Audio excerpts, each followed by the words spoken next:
And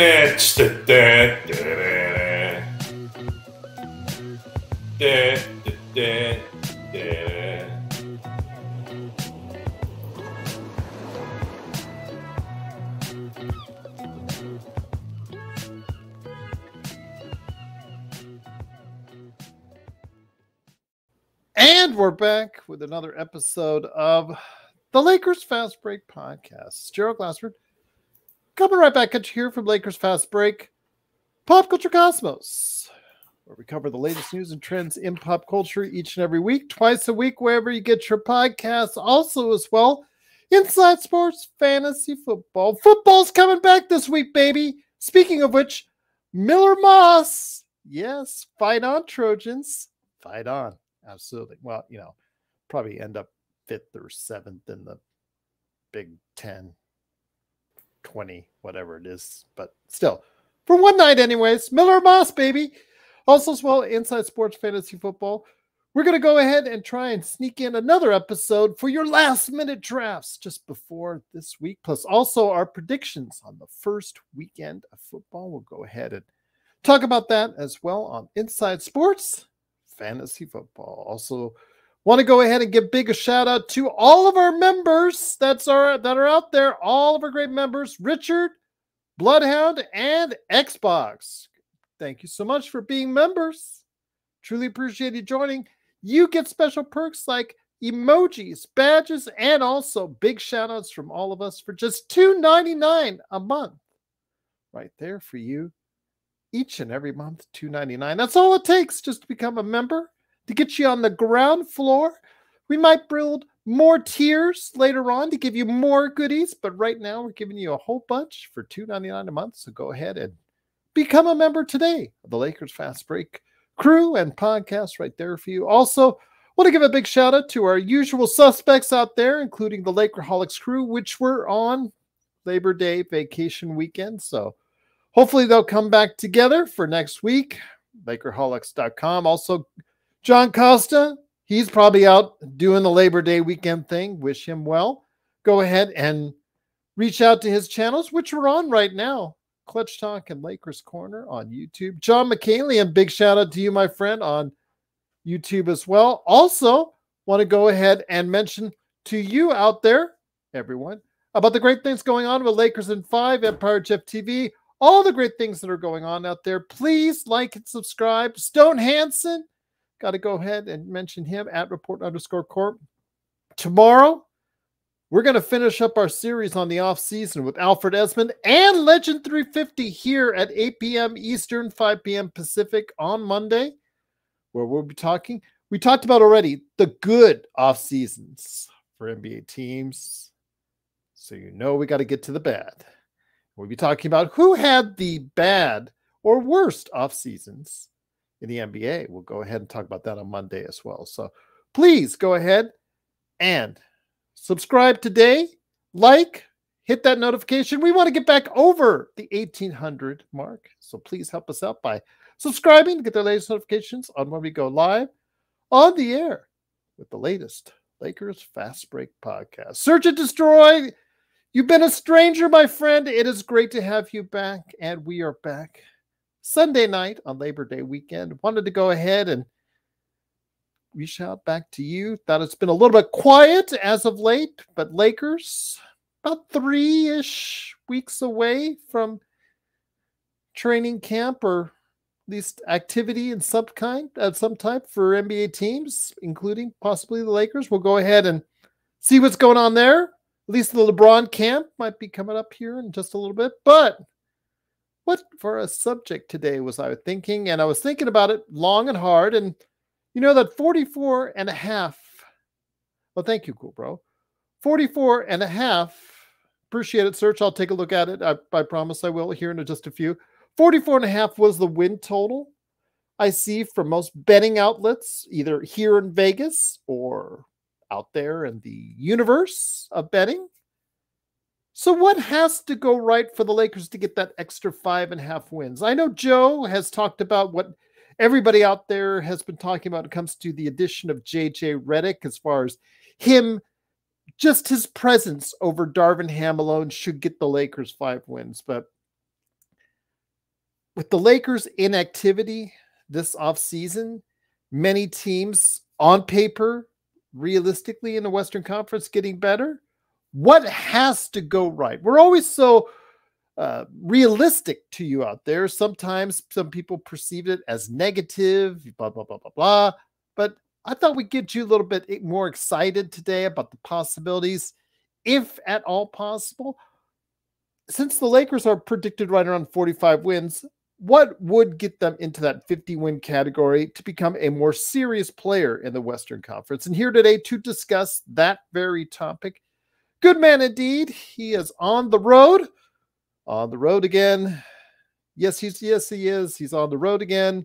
It is Joe Soro, aka Ox1947 of LakersBall.com, and the mastermind behind Simblades. Simblades, y.com. I just need to get a clean shave. That's all. Just get, it's still there. It's still growing out. Give it time. I know I got next to a lawnmower, but it was getting a little bit bushy, so I had to go ahead and do what I had to do. But Joe Soro is here, my friend. Great to have you back for a good weekend. Your thoughts, again, you and I are always the source of reality, which, a lot of people don't necessarily approve of, but it's the truth, and we're usually right on this. But let's just say the Lakers get to 50 wins. How in the heck will they do that? I'll go down the line. We had something similar last year in terms of what needed to happen for the Lakers to be successful. The good and bad in that is almost everything we said needed to happen happened. The problem is it didn't create the results that we wanted. Two in particular were the two top guys playing a healthy season, which they did. And then the other was shooting better, which the Lakers did as well. And unfortunately, it didn't mean anything towards the end. For them to win 50 games and for them to improve this year without improving the roster,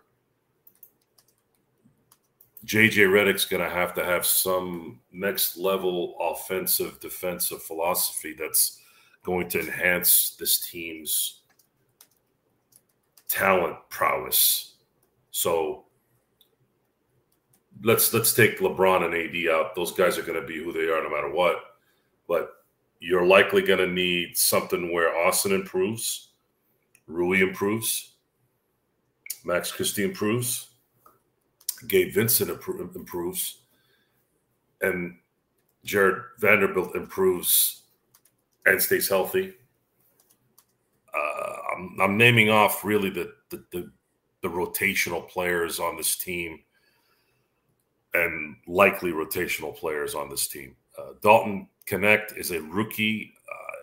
We haven't seen him play in the NBA yet, so I'm not really using him.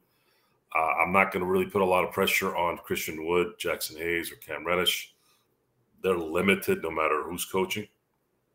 But for them to win 50 games, Rui, Austin, Gabe, and Vanderbilt would likely have to, and then let's throw in Max in there. They'd have to improve greatly for them to be better than they were last year. Now, looking at LeBron James too, is LeBron James would have to likely commit to defense a little bit more as well. If he plays the same defense that he did last year, it might not matter how good Austin, Vincent, Rui, or Vanderbilt play. That might be a detriment in itself.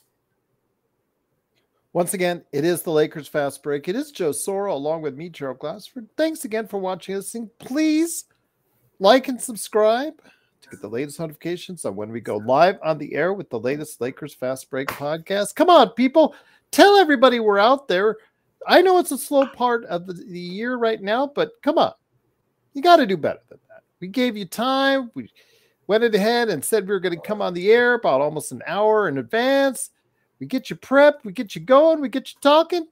I know it's Labor Day weekend, but we're still here for you. It is the Lakers Fast Break. I agree with you, Joe. A lot has to go right, even more than what happened last year, because the Lakers didn't do much. And Dalton Connect, I know it's a real tough ask for a rookie, but I think Dalton Connect would have to win or play at a Rookie of the Year level in order for that to happen.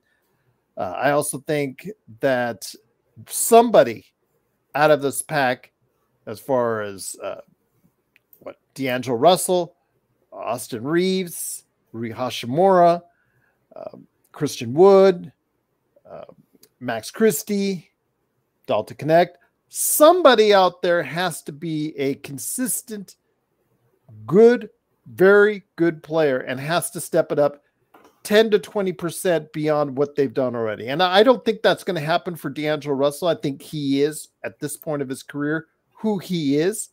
Austin Reeves, again, he was undrafted for a reason. And I think he's maxing out, pardon the Christie pun there, but maxing out his ability. Maybe he can fine-tune it and refine it and actually end up maybe just getting a couple more points just by sheer efficiency standards, because he can still be more efficient.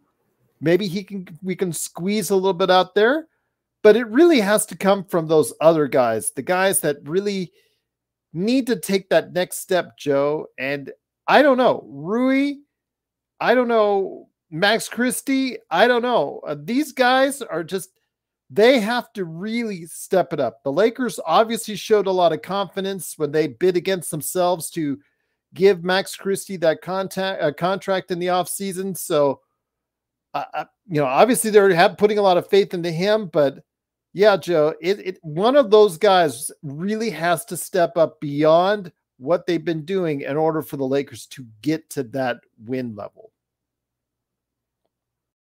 When you say somebody, who? I'd say Rui of anybody. I'd say sorry, Rui. That's not gonna fly. Yeah, again, it's just hard to find that individual to see that it's going to happen. Max Christie, but what does Max Christie have to do to get the Lakers in that mix? Does he have to shoot from a 4-point a game player to a 12 to 15 point a game player? He's going to have to play 25 minutes a game and score probably 12, 13 points a game. Okay. And be a threat on the perimeter and play good defense. Okay. That's what they likely would need. What do you think they could get from Dalton? I don't know. I'm not thinking about Dalton as much until probably about December, January. Sometimes rookies actually play well at the beginning and then they start to lose a little. They hit the rookie wall. Right.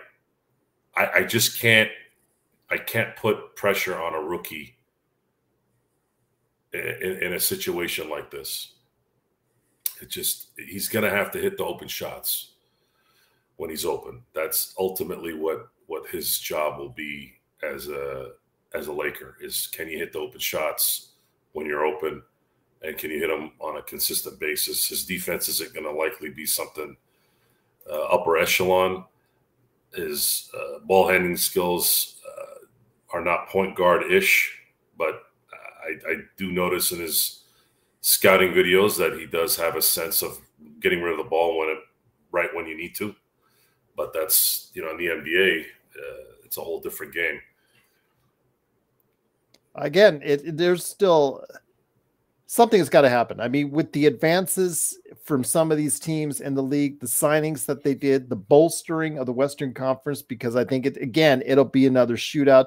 Last season, I should say, we saw 4 teams vying very competitively, Joe, or actually 5 teams, if you want to include the Clippers and then also, of course, the Mavericks, vying at the top or near the top of the Western Conference that were all very closely allotted together. Now, the Clippers losing Paul George, I don't see them in that mix, and I don't think you do or anyone else does. But in their place, if you still include the Mavs, you still include the Nuggets, despite the Westbrook signing, or the trade. If you include Oklahoma City and you include Minnesota, you're still looking at other teams that might be viably better opponents than the Los Angeles Lakers. So one thing that doesn't get talked about in this hope that the leadership changes the team's results, basically saying they put all the blame on Darvin Ham, and that's like grade A loser talk. which Rob and Jeannie have been really good at doing. And the media has perpetuated that because they're worried about their access, because Jeannie and the Lake organization run a authoritarian type organization where if you talk bad about them, they exile you like the cowards that they are. And when things like this start to happen, the pressure has to be even more aggressive on the leadership, because what that does is it sets a precedent of delusion.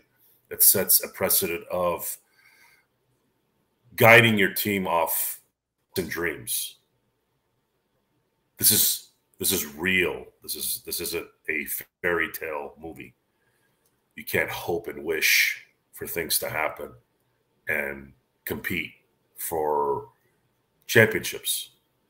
You either are going to compete or you're not.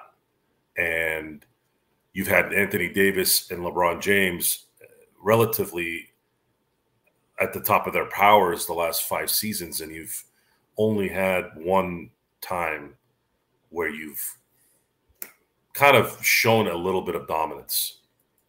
You really haven't seen that dominance at all since then. And you have to start thinking to yourself, well, we're not very good at developing players, right? That the Lakers were never really that team. They always poached from somebody else. But the way these rules are now, they're not going to likely be able to do that anymore unless there is a top-notch player in his prime that decides that they don't want to play for the Supermax, which is going to be very difficult to find. So therefore, they have to develop. Well, if you have to start developing players, well, you're going to have to suck really bad before you do that. Problem there is they did do that for about 4 years, and they got good players. And that's it. They never got a great player. They never got a franchise-shifting player through the draft. And that's the scary part about all this. So they're going to hold on to the big name LeBron James and Anthony Davis as long as they can and hope and wish that they can somehow become the 2022 Golden State Warriors, because the year before the Warriors won the championship in 2022, they were riddled with injuries and weren't competing the year before. I'm pretty sure that's what they're thinking is going to happen here. Richard, one of our members, said, I think what people don't understand is that the Lakers have always been about championships or bust. Decent, making the playoff teams are not to our standards. This is kind of a weird year, Richard, in that since it is JJ Redick's first season, Joe, whatever, record he gets, people most likely will give him a pass. If he gets to 50 wins, people think of him as the second coming. But if he ultimately doesn't get a championship for the Lakers in this season, it will still, in most, hardcore Lakers fans' eyes, be a wash because of the fact that LeBron, so close to the end of his career, didn't get another title. I don't know necessarily if I'm going to put a lot of blame on JJ Redick. The only issues I have with JJ Redick is he's a buffoon, just like LeBron is a buffoon. This is a guy who discredited 2 eras of basketball that helped build the NBA. That's how tunnel vision JJ Redick is. And they're a match made in heaven because LeBron has that same issue. The self-worth and the self-delusion, the self-love that guy has for himself is quite obnoxious, quite exhausting, because it spills over to the teams that he's played for. And it's also spilled into areas where it's probably kept him from winning more. And no one will ever tell him that, because most people want something from a LeBron James. So they'll try their best to just do the best they can to kiss his ass in and around the circles. Or you have the obnoxious internet troll or some dipshit like Skip Bayless or some other guy like that in the internet on that's a professional that's on TV that does it just to get clicks. They're just a larger troll that's famous versus the moron that lives in his parents' basement or guest room and yaps and calls people losers when he's probably a 40-year-old still living at home. And it's about accountability in the end. The venom that we spew at these guys is due to their response to accountability. That's where the venom comes from, at least on my end. And I don't like Jeannie, and I don't like Rob, and I really don't like LeBron. I like Anthony Davis. I feel like I could hang out with Anthony Davis. I don't need to hang out with. I don't need to like LeBron for me to cheer for him to win. But when things like this do happen, it is much harder to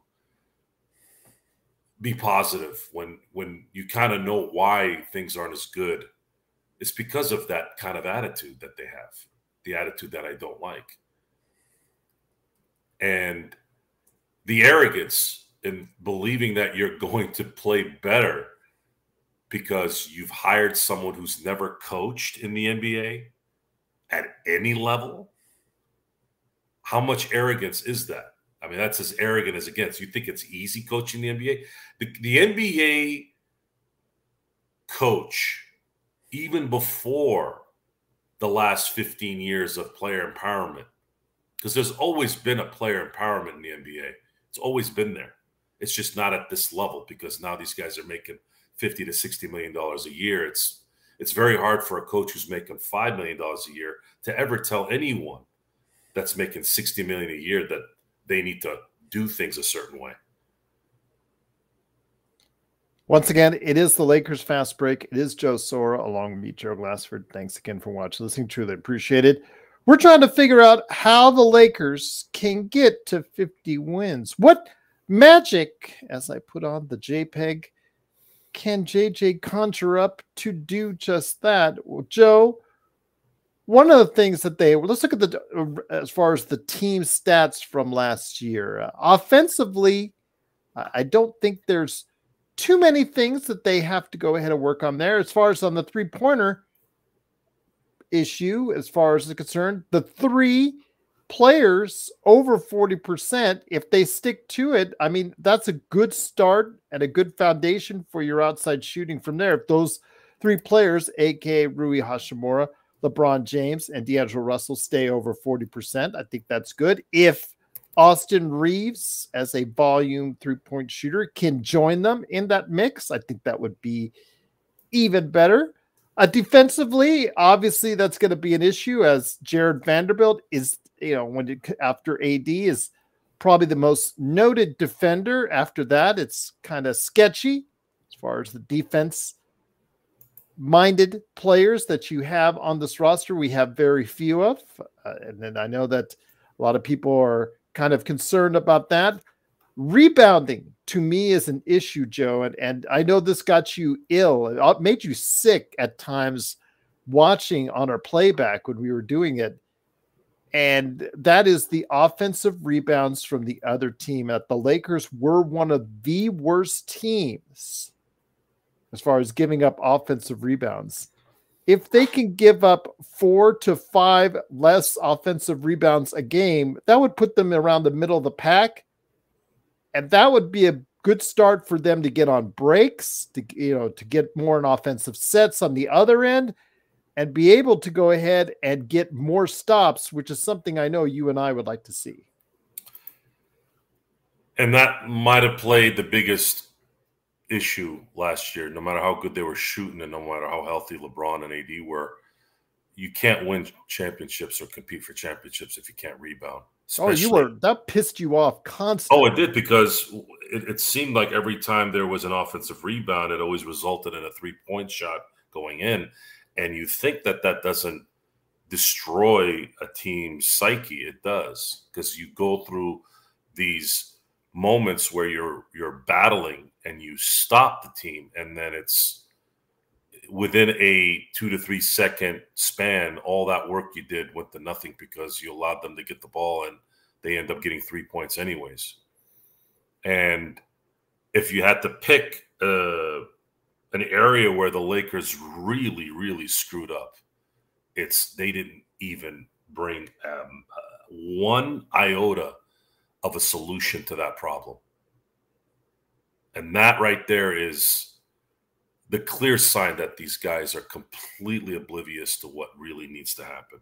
They spent $8 million a year on a perimeter player who can't play, when they're, and then of course wasted a lot of time trying to be father knows best by getting a player who doesn't belong in the NBA, let alone play in the NBA, instead of focusing on who the hell are we going to get to help rebound on this team. Can we at least get that guy? Can you at least focus on somehow getting a guy that can rebound? Nothing. They did nothing there. Absolutely nothing. And you don't solve that problem even with the greatest offensive and defensive scheme. Because that's about ability. That's about desire. And in this pussy-ass sports culture, social culture of the world in general, how many of those guys are out there? It's very few. So you would have to have looked even harder to find that, because that's exactly what you need. If they had somehow found a player that could rebound this season, even if it was just one player, this season would have improved. This offseason would have had an improvement, at least in the main area that the Lakers had last year. So think about that for a second. We did not mention that last year. We did not say if we get someone who can rebound during the year. We said people who can shoot, and if LeBron and AD can stay healthy. All those things happened.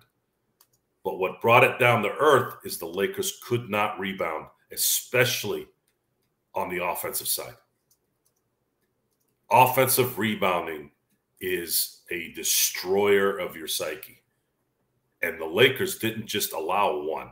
They were the kings last year of allowing 2 and 3 offensive rebounds during many stretches of games. And if that doesn't get solved, it does not matter based off what we've seen. It won't matter how good LeBron or AD are playing. It won't matter how many shots they're making, because we've said this before 100 times, folks. Not all baskets are equal. I used the Shaq example several times on the show. When Shaq would dunk over 9 guys in his prime, it's 2 points on the board, but it was 6 points to the psyche of his opponent. Because I saw momentum shift. And it's the same thing with offensive rebounds. Offensive rebounding shifts momentum and games in a matter of seconds. And the Lakers did not address that at the slightest. Matter of fact, they went the opposite way during the offseason. They didn't even draft someone that might be able to rebound in the draft. They were too busy trying to convince someone like me, who can smell bullshit from 50 miles away, to say, well, you can't really get anybody in the second round that late. Oh, really? This being told to me, Gerald, after watching for the 3rd time in 4 years, a second-round player winning the most valuable player award. And when I start feeling like you're insulting my intelligence, now it's the venom from a cobra, a black mamba, and every kind of venom from a Komodo dragon at that point, all in one. And I hate when someone talks to me about shit that they don't know about, and I do. That's where that venom comes from. Stop telling me bullshit, because the results don't say what you're saying. They say what I'm saying. I win this argument because the results prove it, not because I want to sit up in some room and be right and smile all day. I don't give a shit about being right. It's about what is.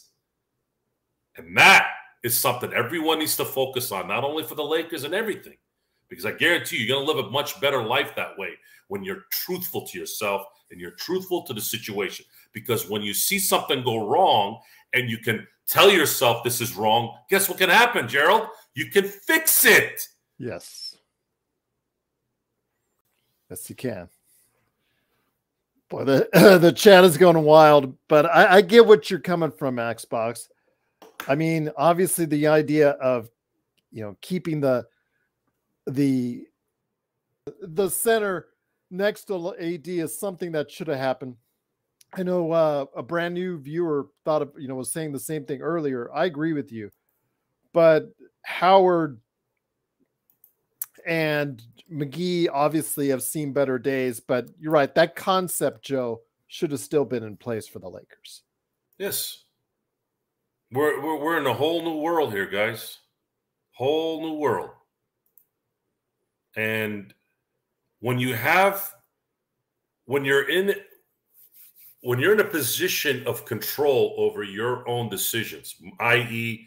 the draft, whom you pick for your exceptions, those are all choices that you have. Those are things you can use, and no one can take those away from you. And when you don't use those minor resources at the very least, and you start making up stories and things to justify why it's not a big deal, when you're riddled with deficiencies, it cracks me up, because I get blowback from people to try to convince me that I'm not knowing what I'm talking about. I think that's kind of what creates the anger. It's based off nothing that they have. Everything I'm saying has a backing to it. I'm looking at 2014. Jokic was picked 41st. I'm picking at Montrezl Harrell at 50, picked 32nd. Malcolm Brogdon won freaking Rookie of the Year, being picked 36th overall in the second round. Dylan Brooks, 45th. Jalen Brunson, who is the king of New York right now, picked 33rd. Gafford, who was a big addition to Dallas's run to the finals, he was picked in 19 in the second round. Yet I'm hearing things. Zubac, who just signed another extension, whom the Lakers had and traded him for 4 bazooka gums and some pubic hair on a piece of soap. I mean, come on, folks. If you're going to make an argument, know your shit. That includes the media, ownership. And I'm actually, it's interesting because those guys that are in the NBA, that played in the NBA, I am amazed at how bad those guys are at analyzing stuff. I'm sitting here going, how the hell are you so dumb in this? You were in the league. You know what this is. It's even more insulting when you don't hear it. So I don't know if it's whether they're that dumb or they're just going off a script. I'm giving them the benefit of the doubt. They're going to go off on a script. Right? How are you going to explain to me? And I'll tell you what it is. Here, I'm going to give you an example. You're awesome. When we were throwing, when we had the fires and the pitchforks, when Westbrook was just destroying everything, I don't know how many times I heard these ex-NBA player pundits say, this is a future Hall of Famer. This is the MVP. I'm like, assholes. I'm talking about now, not 8 years ago. Wake the hell up. He's not doing shit now. What is that? What does him winning an MVP in 2017 have to do with 2022? Now, if I ask them that question on TV, what do you think their answer is going to be? Oh, I played in the NBA. You don't know shit, right? If they did that on TV, if they'd let me on TV, they won't. So, do you see where I'm going with this? Mm-hmm. I do. It's such a lazy response. Lazy response when you talk about the past. Well, this is a nice man. He's good to the community. Oh, congratulations. Thank you for donating to your community, making $80 million a year. Let me pat you on the back. Oh, well, he's a good family man. Oh, that's great. Let's give him the key to the city because he takes care of his family. Isn't that what you're supposed to do? What, I'm going to get a medal now for cleaning the grass clippings next to my house? You know, my neighbor, sometimes he mows his lawn and the grass clippings kind of go over to my side. And I clean it. Why? Because I love my neighbors. They're cool people. And sometimes, you know, things blow over to my end and I clean it. What, am I supposed to be patted on the back now? Just the amount of bullshit that just resonates to all this stuff. You know, the topic today is, what do the Lakers have to do to get 50 wins? Are we going to talk about how, well, LeBron is a future Hall of Famer and AD has won at every level? Oh, that's nice. How the hell does that pertain to 2025? Can someone explain that to me? How is getting Bronny James a 3-year guaranteed contract going to help you win a championship? I'll give you a short answer on that one. It won't. But that's what their focus is on. So I'll say it again. If the Lakers want to win 50 games, by the way, looking at the standings, there's going to be at least two teams from last year that are not going to be sitting at the 11 and 12 spots. They're going to be competing for the 10 spots, and that is the Memphis Grizzlies and the Houston Rockets. Memphis Grizzlies are going to look really good if they stay healthy. Yes. And Houston, we've already talked about all the wings that they have, man. If they can just find a way to work that talent together. You saw that big run they had to close out the season where they got them to 500. Just imagine if they play like that throughout an entire season, Joe. Will the Lakers rebound without an infusion of talent from last year? You answer that question for me, Laker fans, or whomever is listening. I'm going to ask you legitimate questions right now. How is this team, who was fatal in that part of the game, how are they going to improve? Is it going to be J.J. Redick turning into Dr. Xavier and getting through your heads and making you rebound better? Are you guys hoping for that? Austin Reeves isn't a rebounder. Rui Hachimura isn't a rebounder. Max Christie is not a rebounder. LeBron James could be, but is he going to be that active playing in his 80th season? The answer is no. So who's going to rebound for this team besides Anthony Davis? I guess right now, the biggest issue they had last year was the inability to rebound. So, and you did nothing to enhance that. So now what?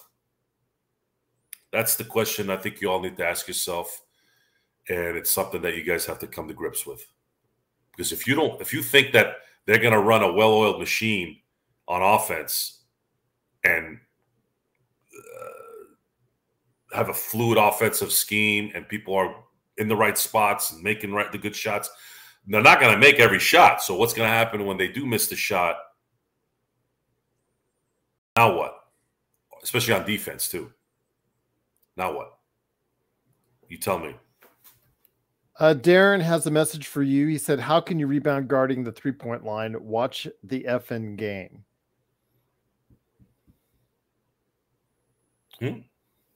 He said, how can you rebound guarding the three-point line? Watch the effing game. I'm not sure. Mind you, it's Darren. Darren's been a great supporter of the channel. I want to say that. I'm not sure if that's a derogatory comment. I don't think so. I think it might be more in describing as a broad comment, Darren. I think it was. Yeah. So based off that, you have to guard the perimeter with your perimeter players.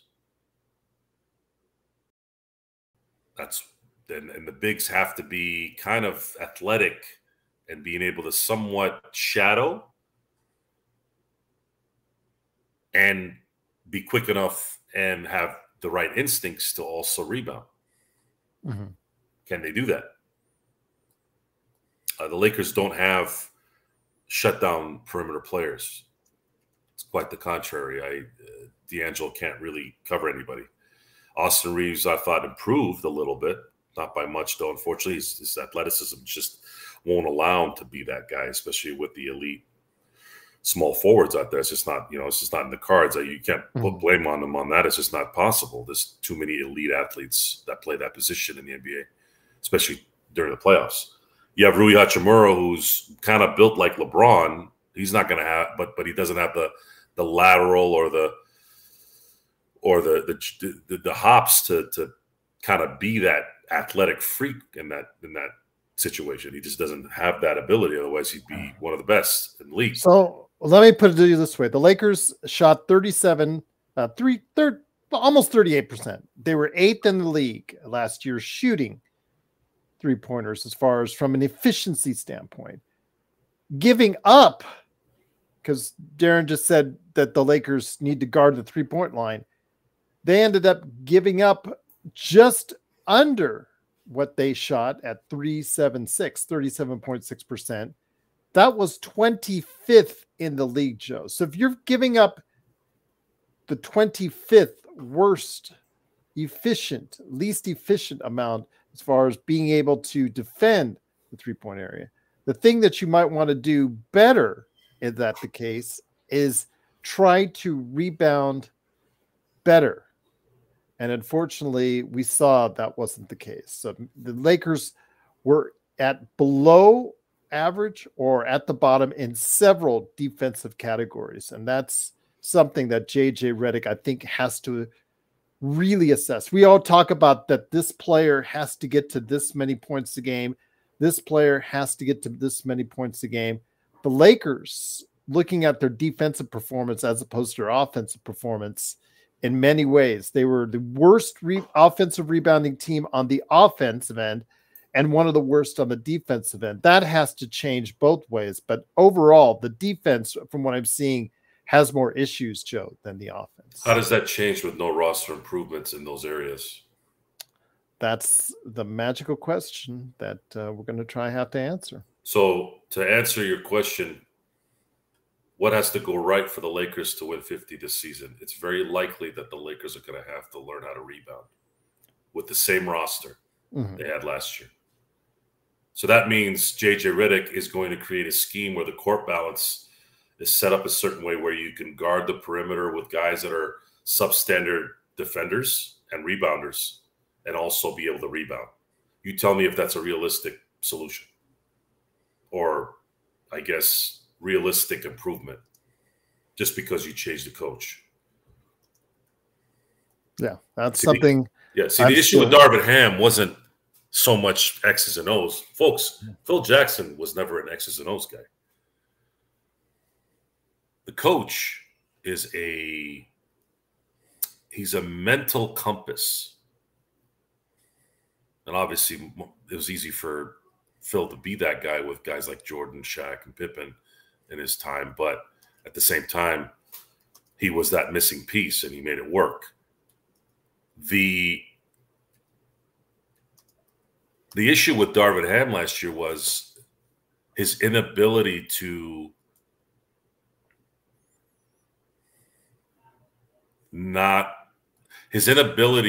be, what's the word I'm looking for? It's always, he didn't take things seriously.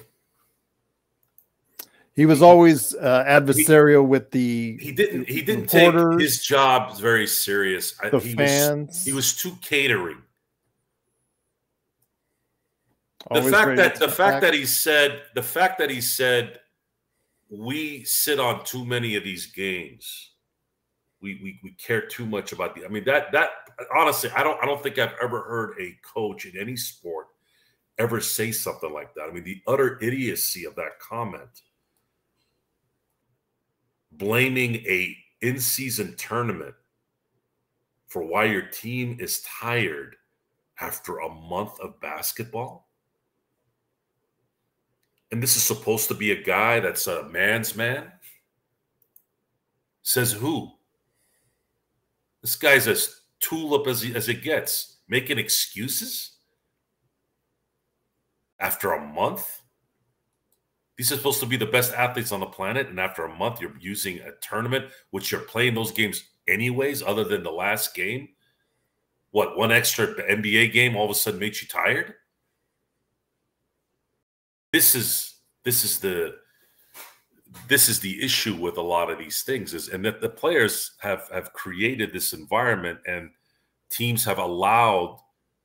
It's just like a child in a family. If that child isn't taught discipline and hardened, they will be soft and they will be disrespectful. And what ends up happening is the weak-minded parent, in this case, the weak-minded coach, will submit to that because they don't want to deal with things. I will say, though, Joe, that if we get another full 70-plus games from LeBron and AD, obviously that gives us a chance.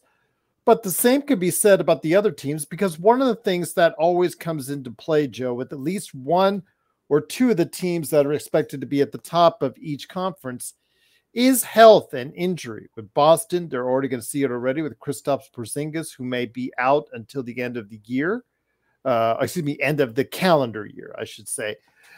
There could be other players that could be, who have histories of health issues. Luka Doncic is one.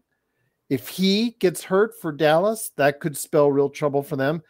If Phoenix, on a team that, yes, they did get I think a little bit better with the Tyus Jones signing. I think that helps them out greatly.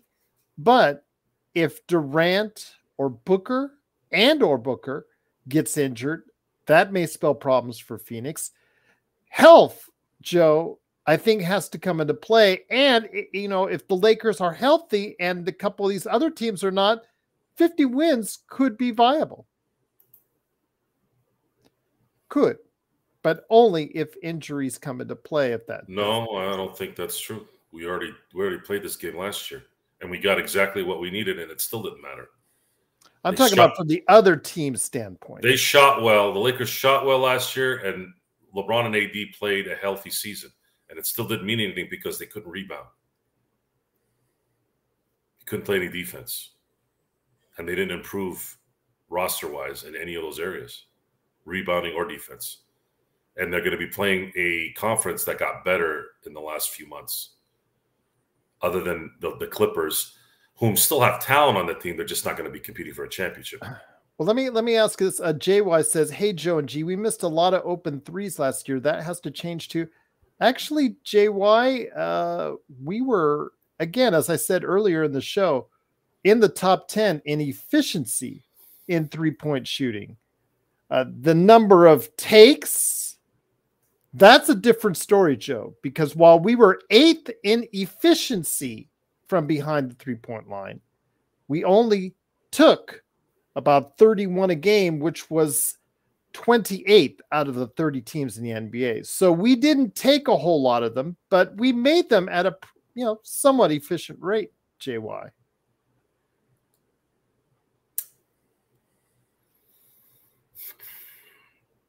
The Lakers have a interesting start to the season.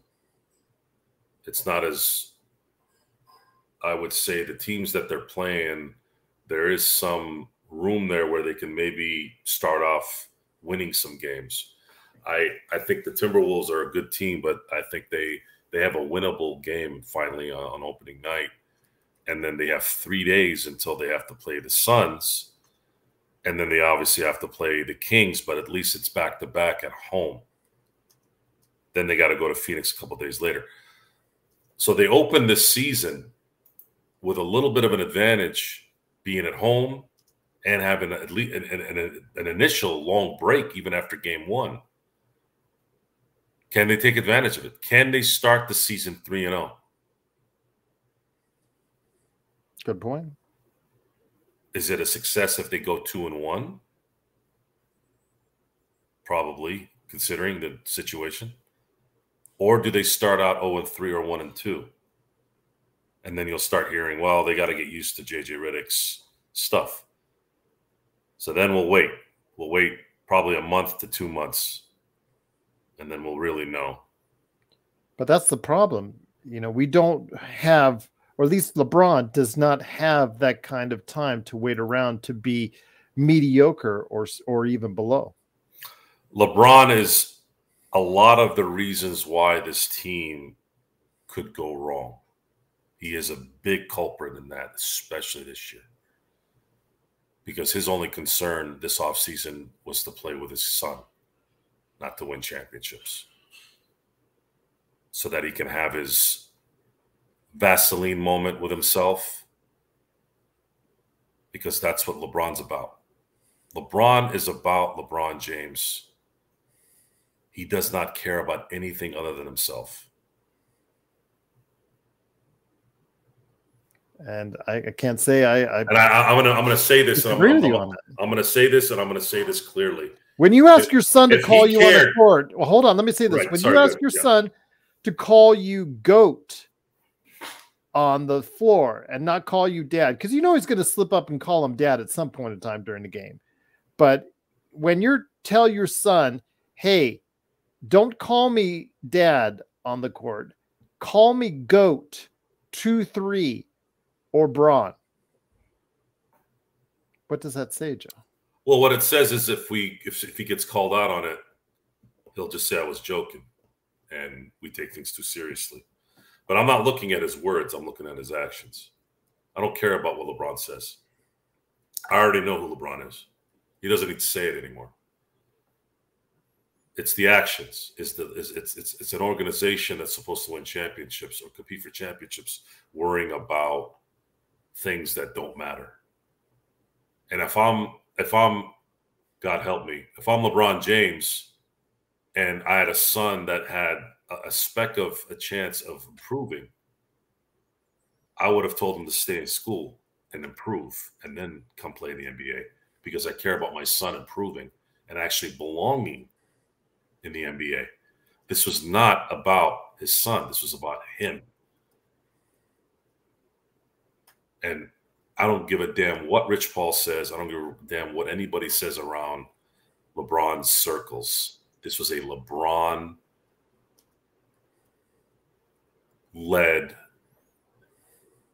fiasco. And it's a joke, and it will be a joke officially this year. You will see it, and you all can suck on it when it happens, because that's what you guys are going to be doing. Go ahead and suck on it a little bit. Again, didn't want this to be our usual realistic. Oh, no. It needs to be. It needs to be. I told you. The pressure needs to be on these guys. Now, we've said a few times, we're not the main market media people. People don't probably, most of the people don't know we exist. They don't even know we're here. But maybe it'll resonate down the road. We'll keep it going.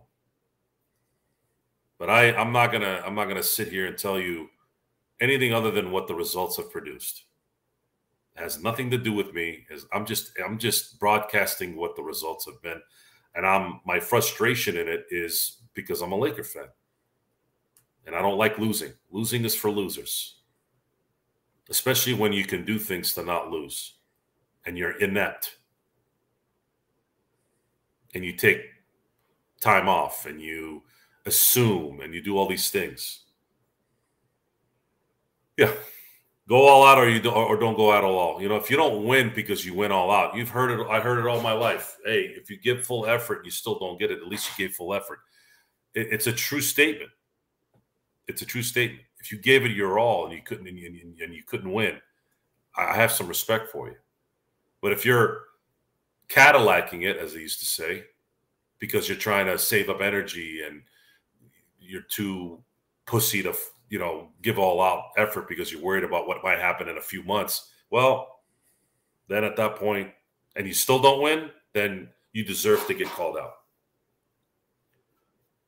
Once again, it is the Lakers Fast Break. It is Joe Soro along with me, Gerald Glassford. Thanks again for watching us and truly appreciate it. If you haven't become a member yet, what are you waiting for? It's $2.99 a month. Sports Baby, who is an Indiana Pacers fan, loves this show so much that he has just become a member. So he gets a big shout out from us, along with access to badges, emojis, and also big shout outs from us right here at the Lakers Fast Break.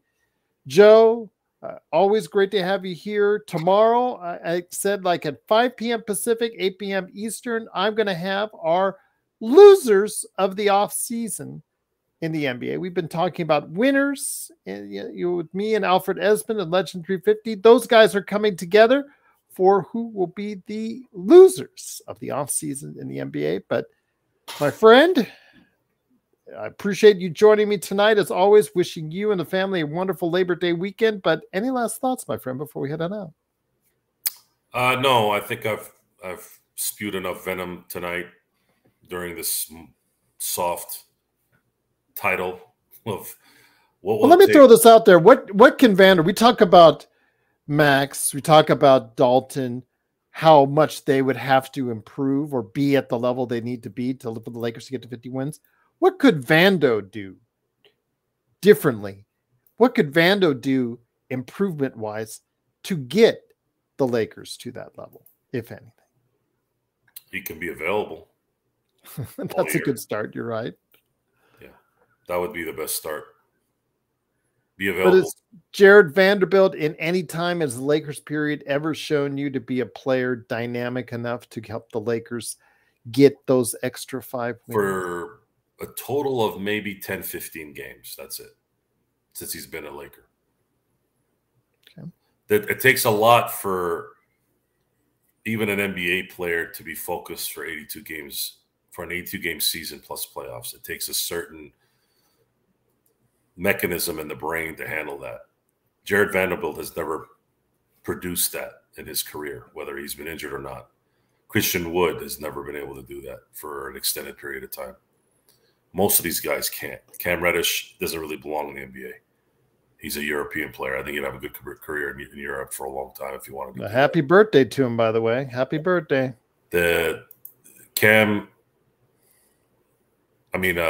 Max Christie, he's going to have a chance to show himself here in this next year. See if he can surprise some people. Austin Reeves could maybe improve a little bit. Maybe on defense a little bit. Rui as well. D'Angelo, I think D'Angelo is who he is. I don't know if he necessarily will ever improve from what he is. And then that's it. That's all the Lakers have right now. They really are not that talented a team outside LeBron, AD, and then a few good players on their team. So I'll end it at that. And I know I've ended it like that a lot of times. And then until the season starts to develop, I'm going to stick with that because that's what the results have told me. Yeah, Jared Vanderbilt. I know that's what people are saying in the chat. Big shout out to all of our good friends out there, including Kurt Affair. Kurt Affair said if Jared Vanderbilt can shoot respectable, that's a big if. And it would help so much with spacing and the fact that he is probably our second best defender on the team. That would help a lot, but that's a reach. JJ would have to work some real magic there because you're talking about a guy who is a career 29% shooter. And that's kind of tough. That's really kind of tough. I know that Basketball Reference is trying to project him out to be improving up to 32%. Yeah, that's still not going to get it done. He has to become a 35 to 37, 38% shooter for it really to make a difference because he just doesn't take many shots, period, Joe, during the course of a game to really move the needle offensively. I mean, he has to shoot. Okay, get this. Okay. The number of tips, he's never averaged in a season, Joe, even close to 10 attempts a game. Not 6 is the highest amount of attempts He's tried in as far as the season's concerned. It's around 6, around 7. I think about that. Yeah, around 7. I'm sorry. So I used to remember a lot of the dumb shits that would comment about Kobe's shooting percentage and how, well, if I took 50 shots, I could score 60 points too. Little did they know that who's to say you'd be able to get those shots off? Do you have any idea how hard it is to get a shot off in the NBA? You do know that these guys are 6'7", 6'8", 6'9", 7 feet tall, right? Yep. Oh, you think it's easy to just get a shot off? This is the ignorance of the moron, the idiots, the same ones that say, oh, these guys are overpaid. I go, they're overpaid. Oh, okay. Well, why are these franchises worth $10 billion if they're overpaid? It's nonsense. It's a waste of breath. It's a waste of time talking about this. The Lakers are massively deficient in terms of talent on this team. And if you think that this team is going to be played better because they have a better quote unquote coach in areas that they're deficient in, then, well, you know what? We're going to find out if you're right. We're going to find out if that's true. We will see. That's the last thing I'm going to say about this at this point. Richard has one final question before we head on out. Do you think Murray is better than Reeves, and do you think we should have traded him for Murray? Were you mentioning the one in Sacramento, the one in Denver? No, he's talking about Murray in Atlanta. Oh, okay, that Murray. Well, Murray, the one in Atlanta, is better than. Yes, Murray is a better basketball player than Reeves. But would you give up all those #1 draft picks? But you can't give up that draft capital. Those days are done. The Lakers don't have a lot of them anyways. Yeah, I think Joe's right. It is DeJounte Murray. So if that's the case, yeah, that's the thing. It is not Reeves is the issue, guys, when it comes to that many trading for DeJounte Murray. It was the #1 draft picks for a guy that I don't know. Does he move the needle far enough for you to get you to 50 wins? And I just can't say definitively they would. A backcourt of D'Angelo Russell and DeJounte Murray, how much better does that make this team, Joe? He would have improved. He would have improved the team, but not likely. They would have needed one more guy, I believe. Mm-hmm. But you also still lose a talent. It becomes more lateral, a little bit more. It's. You probably would have lost Rui in the package too. Yeah. So now is it a lateral move at that point? Are you getting anything out of that? No, definitely not draft pick wise. You're giving up the draft picks. Mm-hmm. It would have never made sense. The Lakers buried themselves in so many ways way before this last couple of years. And the only way they could have unburied themselves is if they finally make a decision to go another way and rebuilding, which they probably got scared of that because when they did try to rebuild, they drafted Julius Randle, D'Angelo Russell, Brandon Ingram, and Lonzo Ball. And all 4 of them are good players, but not franchise-shifting players. I'll tell you what, though, it's been a great conversation tonight. I don't have a true brother, but all of you guys are my brothers out there in arms in regards to the Lakers fandom. But Joe, it's always been great to have you here. Again, support Joe today at LakersBall.com, as Oxide247, and Simblades with the Y.com. Remember, my show is going up later today as far as the Pop Culture Cosmos. Going to be talking some good stuff on Marvel. And also as well, TJ Johnson is also back as well. He's going to be talking about some of the sports games because he has some bones to pick with Madden on the latest Pop Culture Cosmos coming out tomorrow, Monday morning. It should be there. Also as well, of course, Inside Sports Fantasy Football.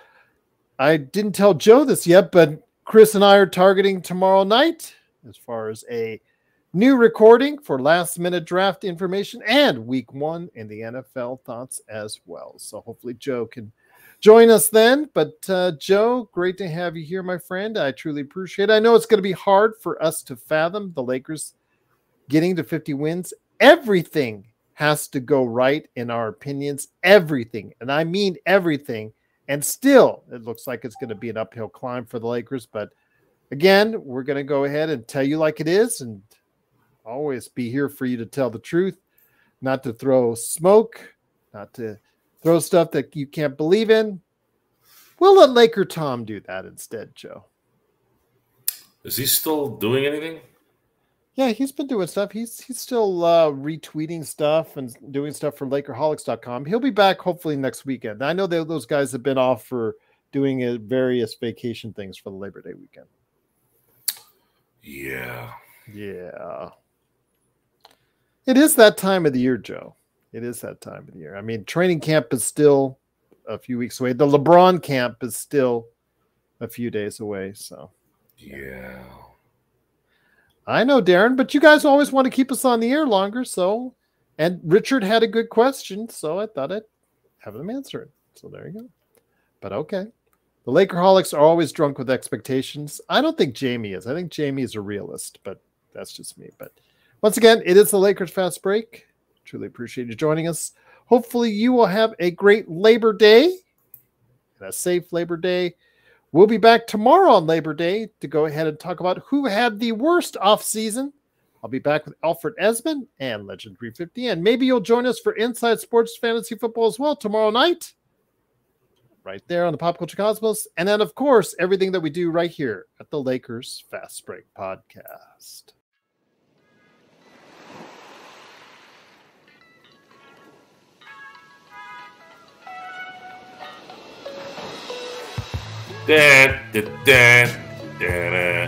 Darren just dropped a super chat. Thank you, Darren. He said, take a shot. I'll take a shot tomorrow, Darren. Okay. Be on tomorrow.